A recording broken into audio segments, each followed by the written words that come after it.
माँ गायत्री का ये पवित्र मंत्र, पावन मंत्र भारतीय वैदिक साहित्य का, भारतीय ज्ञान परंपरा का, भारतीय दर्शन, भारतीय संस्कृति, भारतीय अध्यात्म का शायद सबसे पवित्र और सबसे महत्वपूर्ण मंत्र है। और वो इसलिए क्योंकि ये मंत्र उन शिक्षाओं को अपने अंदर समेटे हुए है जिनको यदि हम सही अर्थों में, सच्चे अर्थों में अपने जीवन में आत्मसात कर पाने की स्थिति में होते हैं तो इस मनुष्य के जीवन को उस शिखर तक पहुंचा पाना संभव है जो मानवीय चेतना की यात्रा का अंतिम पड़ाव कहा जा सकता है। मनुष्य का जीवन है, एक तरह से सौभाग्य है और एक तरह से संभावना है। संभावना इसलिए क्योंकि इस मनुष्य के जीवन के अंदर एक द्वार, एक खिड़की उस ओर खुलती है जहाँ पर मनुष्य का जीवन यदि पाप की ओर, पतन की ओर, पराभव की ओर जाता है, कुमार्ग के हम अनुगामी बनते हैं, कुबुद्धि को हम लोग स्वीकार करते हैं। हमारे जीवन में, हमारी सोच में, हमारी भावनाओं में, हमारे दृष्टिकोण में यदि विकृति आती है, आदमी की भावनाएं दूषित होती हैं तो मनुष्य वही रहता है, आकृति वही रहती है, उसकी संरचना वही रहती है, पर उसकी चेतना विकृत हो जाती है। वही मनुष्य एक दुष्ट व्यक्ति में, एक पापी में, एक अपराधी में, यहाँ तक कि कभी कभी प्रेत और पिशाच में बदल जाता है। मनुष्य वही है, सिर्फ उसके जीवन की दिशा पतन की ओर चली गई है। पर इसी मनुष्य जीवन के अंदर एक संभावना वो है जहाँ पर हमारे व्यक्तित्व की एक खिड़की, हमारे जीवन का एक दरवाज़ा उस ओर खुलता है जहाँ पर मनुष्य परमात्मा में बदल जाता है। इंसान वही रहता है, उसकी आकृति वही रहती है, पर उसकी प्रकृति, उसकी चेतना, उसकी भावनाएं, उसका व्यक्तित्व, उसका दृष्टिकोण इस कदर परिमार्जित, परिष्कृत, परिशोधित और प्रकाशित हो जाते हैं कि इसी मनुष्य के जीवन में वो संभावना निकल करके आती है जिसको हम पूज्य गुरुदेव के नाम से, विवेकानंद के नाम से, महर्षि अरविंद के नाम से, संत, सिद्ध, ऋषि, मुनि, महात्मा के नाम से जानते हैं। और वो संभावना साकार हो पाती है यदि मनुष्य के हृदय में अपने लक्ष्य के प्रति अटूट विश्वास है, परमात्मा को पाने की एक तीव्र अभीप्सा हो, मन में तड़प हो, पुकार हो, अपने जीवन को अच्छा बनाने का भाव हो, तो इंसान अंधेरे पथों में भी प्रकाश की राहों को जन्म दे पाने की स्थिति में होता है। पर हृदय में अटूट विश्वास का होना अनिवार्य है। गलत भी हो, पर यदि आदमी के अंदर विश्वास है, व्यक्ति के अंदर विश्वास है, तो वो विश्वास अपने परिणाम को लेकर के आता है। एक कथा आती है, कहीं बड़ी प्यारी कथा आती है कि एक व्यक्ति था, मन में भाव था कि हमारे यहाँ पैसा आए, लक्ष्मी आए, तो वो गणेश जी की मूर्ति को लेकर के आया, पूजा करनी शुरू करी। गणेश जी कृपा करेंगे तो हो सकता है कि पैसा आएगा। 3-4 वर्षों तक बहुत पूजा करी, परिणाम कुछ निकला नहीं, बहुत दुखी हो गया। किसी से पूछा कि अब किसकी पूजा की जाए, तो उन्होंने कहा लक्ष्मी जी की करो। तो लक्ष्मी जी की मूर्ति लेकर के आया, लक्ष्मी जी की पूजा करनी शुरू करी। सुबह सुबह पुष्प अक्षत इकट्ठे करे, जल लाया, अगरबत्ती ली, जलाई, अगरबत्ती का धुआं निकला। धुआं निकला तो उसने कहा कि अरे धुआं तो गणेश जी को भी जा रहा है, मैं तो लक्ष्मी जी की पूजा कर रहा हूँ। उसने तुरंत गेंदे के 2 फूल लिए और गणेश जी के नाक में डाले, बोले आपको नहीं मिलेगा, कहीं ये मत समझ लेना गलती से कि आपकी पूजा हो रही है, पूजा सिर्फ लक्ष्मी जी की हो रही है, एक भी धुएं का हिस्सा अपनी तरफ मत लेना आप। गणेश जी की मूर्ति हंसने लग गई, हंसी तो घबराया, बोले अरे गणेश जी में जान कहाँ से आ गई। गणेश जी बोले कि बेटा मुझे आज यहाँ पर इसलिए आना पड़ा क्योंकि आज पहली बार तूने ये सोच करके पूजा करी कि यहाँ पर मूर्ति नहीं, मैं स्वयं उपस्थित हूँ। जब व्यक्ति का विश्वास होता है, जब उसे लगता है कि मूर्ति के अंदर भगवान उपस्थित है, तो उसका जो विश्वास है वो भगवान को वहाँ पर आने के लिए विवश कर देता है। हमारी पुकार के अंदर वो शक्ति, वो बल, वो सामर्थ्य होने की आवश्यकता है कि हमारी पुकार भगवान को वहाँ आने के लिए उपस्थित कर दे, वहाँ आने के लिए मजबूर कर दे, उनको वहाँ पर उपस्थित होने के लिए विवश कर दे। और वो पुकार निकल करके आती है यदि व्यक्ति का हृदय निर्मल होता है, भावनाएं सच्ची होती हैं और परमात्मा के प्रति समर्पण गहरा होता है। एक कथा बहुत प्यारी लगती है मुझे, कल भी मैं कहीं सुना रहा था। कथा एक व्यक्ति की है, नेत्रहीन था, जगन्नाथपुरी के मंदिर में रोज जाया करता था, दर्शन के लिए जाता था और हजारों व्यक्ति वहाँ पर लगते हैं। आप लोग गए? और जो लोग लाइन में लगते हैं उन सब की दृष्टि निगाहें एक ही तरफ होती हैं, भगवान की तरफ। तो लोगों को पता भी नहीं चलता था कि एक नेत्रहीन व्यक्ति हमारे साथ में लाइन में लगा हुआ है। कभी किसी की कोहनी लगती, कभी किसी का धक्का लगता, कभी किसी की चोट लगती। सबके धक्कों को सहता हुआ वो व्यक्ति वहाँ जाता और प्रणाम कर करके लौटता। पुजारी रोज देखते थे। पुजारी ने एक दिन उस व्यक्ति को रोका, उसको बगल में ले गए और उससे बोले कि भैया तुमको तो भगवान की मूर्ति दिखाई भी नहीं पड़ती है, फिर रोज लाइन में लगकर धक्के खाते हुए क्यों आते हो? वो बोला कि मुझको भगवान की मूर्ति दिखाई नहीं पड़ती, मुझको भगवान दिखाई नहीं पड़ते, बात सत्य है, पर भगवान को मैं तो दिखाई पड़ता हूँ। बोले मैं यहाँ पर भगवान की हाजिरी लेने के लिए नहीं आता हूँ, मैं यहाँ पर अपनी हाजिरी देने के लिए आता हूँ। हमको गुरुदेव दिखाई पड़े न पड़े, पर गुरुदेव को हम तो दिखाई पड़ते हैं। यदि गुरुदेव को हम दिखाई पड़ते हैं और उनकी दृष्टि में हम लोग सच्चे उतरते हैं, खरे उतरते हैं, तो फिर हमारी श्रद्धा अपने अंतिम पड़ाव को प्राप्त कर पाती है। शब्द वही हैं, पर वो मंत्र बन पाते हैं यदि उनके साथ भावनाओं का गुम्फन होता है। यदि भावनाएं जुड़ती हैं तो शब्द मंत्रों में बदल जाते हैं, यदि भावनाएं न हो तो मंत्र भी शब्द बन करके रह जाते हैं। हम लोग गायत्री के इस महामंत्र को बोले, पर स्थिर चित्त के साथ, शांत मन के साथ और एक भाव भरी पुकार के साथ बोले। ऐसे पुकारे जैसे हम अपनी माँ को पुकारते हैं, अपने पिता को पुकारते हैं, वैसे ही परमपिता को पुकारें, वैसे ही जगत जननी को पुकारें और इस भाव के साथ पुकारें कि जो पूरी सृष्टि का कल्याण करती हैं वो हमारे कल्याण के मार्ग को भी प्रशस्त करें। जो भी हमारे जीवन के दोष हैं, दुर्गुण हैं, जाने अनजाने हमारे व्यक्तित्व का हिस्सा बन गए, वो सभी धुलें, वो सभी उनके चरणों में जाएं और हमारे व्यक्तित्व में नए प्रकाश का उदय। इस भाव के साथ माँ गायत्री का हवन मंत्र एक बार साथ साथ कमर सीधी कर लें। सद्बुद्धि, सद्ज्ञान, सन्मार्ग की इस देवी को, माँ गायत्री को भाव भरा आमंत्रण और निमंत्रण।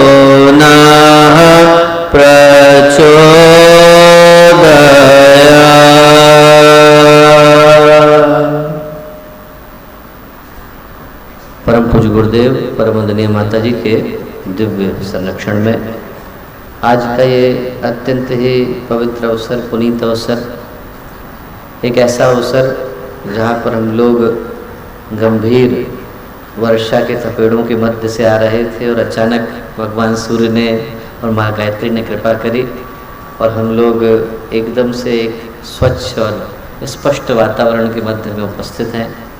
एक ऐसे शुभ दिन, शुभ समय, शुभ मुहूर्त में हम लोगों के साथ मंच पर उपस्थित गुजरात के सूरत के सभी आदरणीय कार्यकर्तागण, आदरणीय उदय भाई साहब, यहाँ उपस्थित सूरत के आसपास के अन्य स्थानों से आए, गुजरात के विभिन्न स्थानों से आए गायत्री परिवार के सभी कार्यकर्तागण, गणमान्य अतिथिगण, प्यारे भाई बहनों और प्यारे मित्रों, आज आप लोगों के मध्य में उपस्थित हो पाने का अवसर मिला है।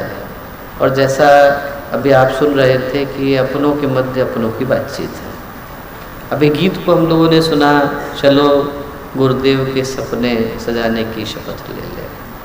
और जब हम गुरुदेव के सपनों को सजाने के लिए चले हैं, उनको जन जन तक पहुंचाने के लिए चले हैं, तो जिस पहली बात का स्मरण अनिवार्य हो जाता है वो इस बात का हो जाता है कि गुरुदेव के साथ जुड़ पाने का सौभाग्य व्यक्ति को अनायास ही नहीं मिलता, अनेकों जन्मों की प्रतीक्षा के बाद मिल पाता है। एक महाभारत में घटना आती है। महाभारत में घटना आती है कि जब भगवान कृष्ण दूत बनकर दुर्योधन के दरबार में गए। आपको कथा पता होगी कि नियमानुसार तो दुर्योधन को राज्य पूरा देना था, देने से मना कर दिया। विदुर समझाने के लिए गए, विदुर ने कहा आधा ही दे दे, आधा भी देने से मना कर दिया। भगवान कृष्ण गए दूत बनकर, जाने की आवश्यकता नहीं थी पर तब भी गए और जा कर के दुर्योधन से बोले कि ऐसा है कि तू पूरा देना था, दे नहीं रहा, आधे का प्रस्ताव रखा वो भी नहीं दे रहा, कोई बात नहीं, 5 गांव दे दे।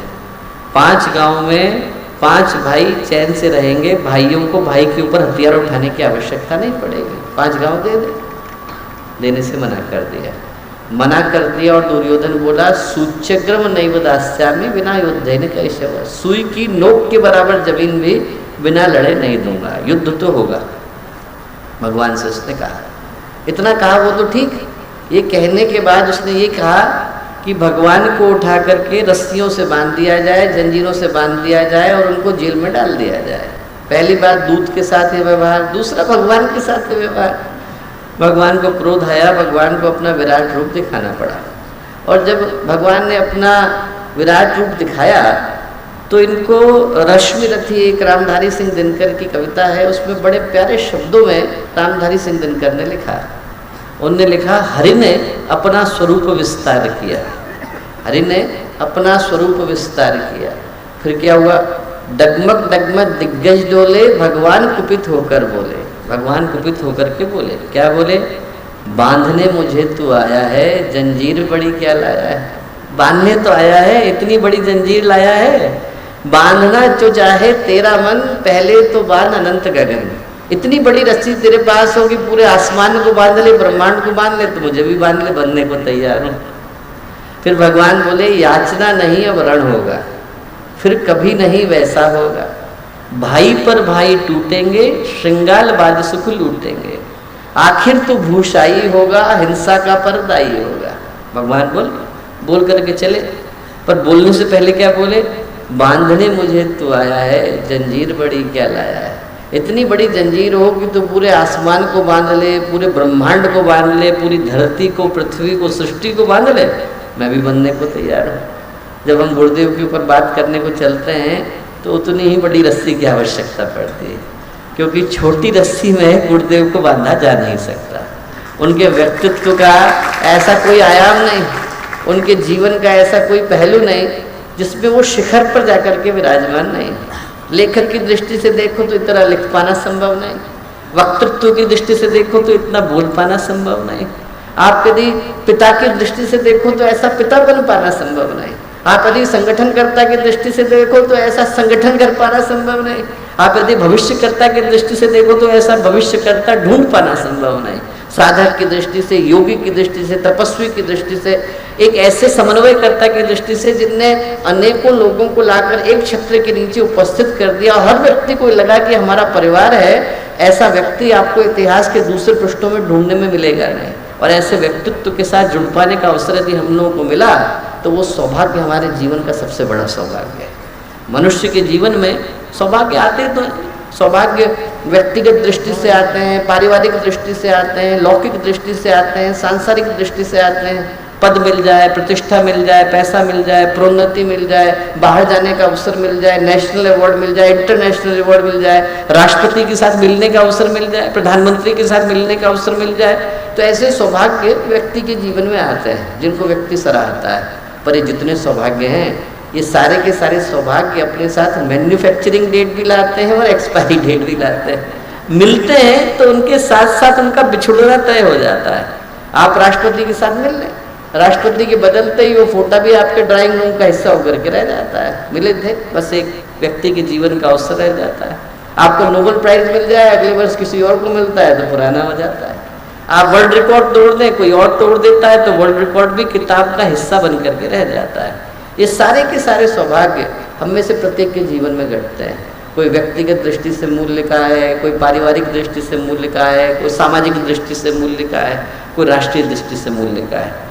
पर इन सारे सौभाग्यों से बढ़कर के एक सौभाग्य है, वो व्यक्ति को तब मिलता है जब जन्म जन्मांतर का तप और पुण्य और प्रकाश एक साथ उदित हो पाते हैं। गुरुदेव के साथ जुड़ने के नाते वो सौभाग्य हम लोगों को नसीब हुआ। मैं हर व्यक्ति से कहूँगा कि आंखें बंद करके उस सौभाग्य का स्मरण करें। हर व्यक्ति को मिलता नहीं।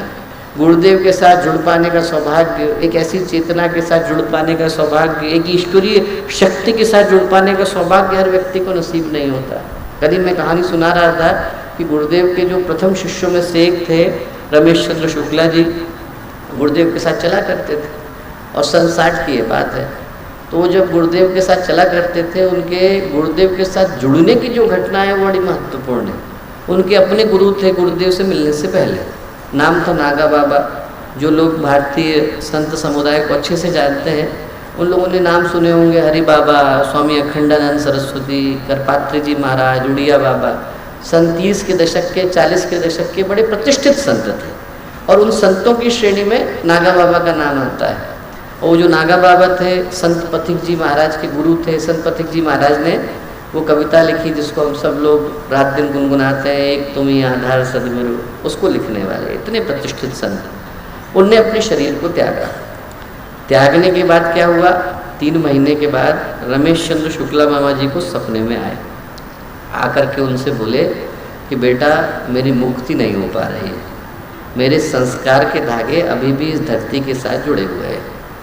और बोले उन संस्कार के धागों को काट पाने की सामर्थ्य सिर्फ अवतारी चेतना में है। संतों को हर कोई मुक्त नहीं करा सकता। संतों को मुक्ति दिलाने का अधिकार सिर्फ उनको होता है जो अवतारी चेतना होते हैं। बोले इस धरती पर इस समय में एक ही अवतार है, उनका नाम है परम पूज्य गुरुदेव पंडित श्री राम शर्मा आचार्य। वो बोले कि यदि उनको तुम इस स्थान पर बुला करके लाओ और वो उस कक्ष में बैठकर मेरे लिए प्रार्थना करें जहाँ पर मैंने शरीर को त्यागा, तो मेरी मुक्ति संभव है। पर वो ऐसे नहीं आएंगे, पहले इस भूमि को इस योग्य बनाना पड़ेगा कि गुरुदेव यहाँ पर आ सके। कैसे बनाए, सपने में पूछा। उन्होंने कहा कल से गायत्री का अनुष्ठान शुरू करो, 5 वर्ष तक अहर्निश अनुष्ठान करो। 5 वर्ष जब हो जाए, रोज 108 मंत्र के साथ आहुति दे दी हो, तब इस भूमि के संस्कार बदलेंगे, तब गुरुदेव यहाँ पर आ पाएंगे। आप सोच के देखो, गुरुदेव के साथ जुड़ने के लिए कितनी बड़ी योग्यता की आवश्यकता है। कभी कभी जो चीज़ हमें अनायास मिल जाती है तो उसका मूल्य व्यक्ति नहीं समझ पाता। इतनी तैयारी की उनने, उनको बात बताई, सपने में आकर शुरू किया उन्होंने अनुष्ठान। उन्होंने कहा और क्या करें, 5 वर्ष हो जाएं, तो उन्होंने कहा 5 वर्ष के बाद गुरुदेव को चिट्ठी लिखना, आप आइए इस जगह पर आकर के हमारे लिए प्रार्थना करिए, तो आएंगे। उन्होंने अनुष्ठान शुरू कर दिया। 3 वर्ष गुजरे तो उनके मन में संदेह आया। उनको लगा देखो मैंने एक सपना देखा, सच्चा देखा कि झूठा देखा कौन जानता है, मन का वहम भी हो सकता है।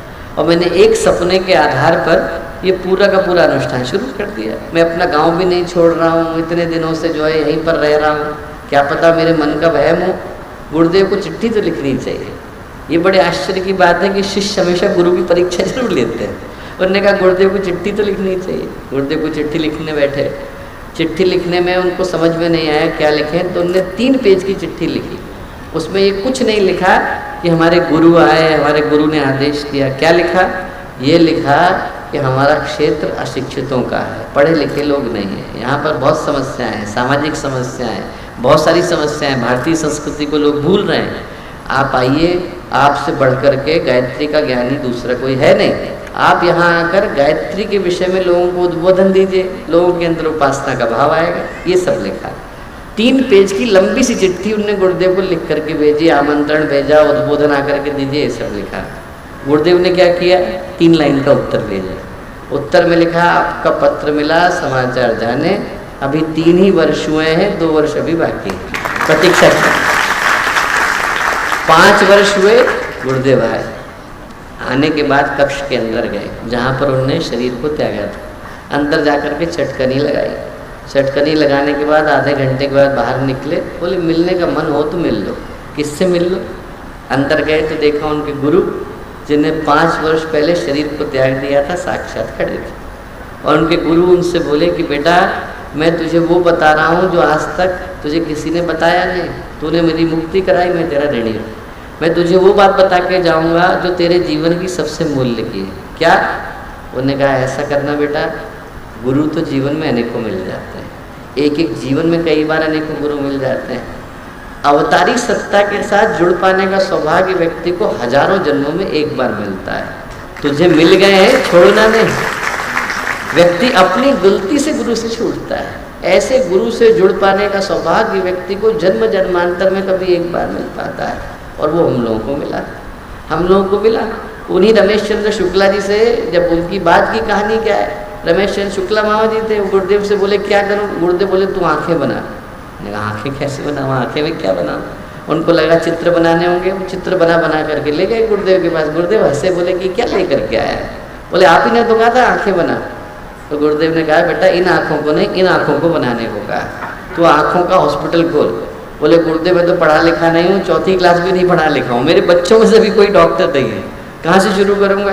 गुरुदेव बोले नहीं शुरू कर, तेरे पीछे मैं खड़ा हूँ। और उसका परिणाम क्या है? उसका परिणाम यह है कि आज बिहार के अंदर 350 बेड का, पूरे बिहार का और पूरे उस क्षेत्र का सबसे बड़ा हॉस्पिटल अखंड ज्योति के नाम से उनके गांव में खड़ा है। गुरुदेव का हाथ खड़ा है। 350 बेड का हॉस्पिटल है, एक दिन में हजार कैटरेक्ट के ऑपरेशन करते हैं। नाम क्या है? अखंड ज्योति। उस समय का गुरुदेव का दिया हुआ। तो जिसके पीछे गुरुदेव का हाथ लगा उसके जीवन में परिणाम आया। पर उस सौभाग्य का स्मरण करने के लिए व्यक्ति को ये याद करने की आवश्यकता है कि गुरुदेव के साथ जुड़ पाने का सौभाग्य जन्म जन्मांतर में कभी एक बार मिल पाता है, वो